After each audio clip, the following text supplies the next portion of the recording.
इसको बुक से क्लियर करते हैं। जैसे मंडल कमीशन है, उसके बाद क्या था, 1975 में मोरारजी देसाई की सरकार बनती है और पहला बैकवर्ड क्लास कमीशन जो है उसको रिजेक्ट करके ये दूसरा backward class, second backward classes commission का गठन किया जाता है बीपी मंडल के द्वारा।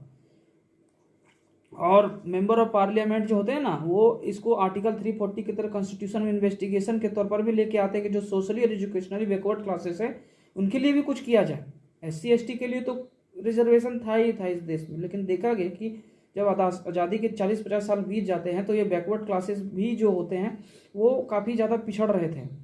तो इसमें क्या बातें पता चली कि constitute nearly 52% component of the population exclude the schedule caste and the schedule tribes जो है। तो रिजर्वेशन इसमें क्लियर किया गया कि कमीशन ने क्या रिकमेंडेशन किया गया कि आप 27% रिजर्वेशन OBC के लिए आप निर्धारित करें।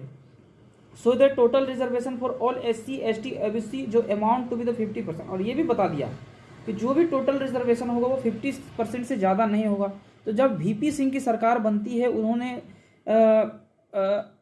रिजर्वेशन को 27% गवर्नमेंट जॉब्स पे लागू कर दिया फॉर द OBCs के लिए।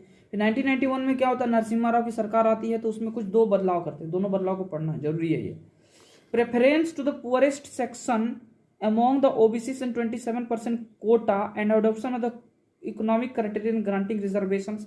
Preference to the poorest section among the OBCs is the 27% quota। जो 27% कोटा में भी जो सबसे पुअरेस्ट होंगे उसको भी प्रेफरेंस देना है।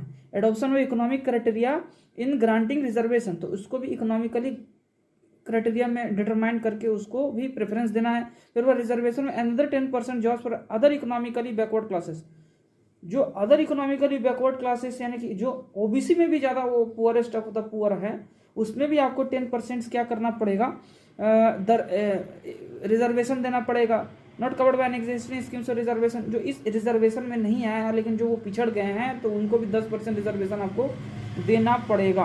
तो मंडल कमीशन जो 1992 में आता है उसने आर्टिकल 1604 को एक्सटेंड किया। और provides reservation of jobs in favour of backward classes, तो बैकवर्ड क्लासेस के लोगों के लिए जॉब्स देने का शुरुआत किया। Has been examined thoroughly by the supreme court. फिर सुप्रीम कोर्ट में भी ये मैटर गया, सुप्रीम कोर्ट में भी ये मैटर चला गया, ठीक है। अपहेल्ड द कॉन्स्टिट्यूशनल वैलिडिटी, तो सुप्रीम कोर्ट ने इस बात को अपहेल्ड किया, मैंने सही पाया कि ये जो कॉन्स्टिट्यूशनली वैलिडिटेशन होगा 27% का उसको देना है OBC को लिए। कुछ कंडीशंस इसमें भी लगाया, अभी हम लोग पढ़ेंगे। क्रीमी लेयर के बारे में शायद हम लोग पढ़ लिए थे, हाँ पढ़ लिए थे। तो इसमें हम लोग समझेंगे कि क्या क्या है। इसमें कुछ पॉइंट्स है जैसे कि advance section among the OBC should be excluded from the list of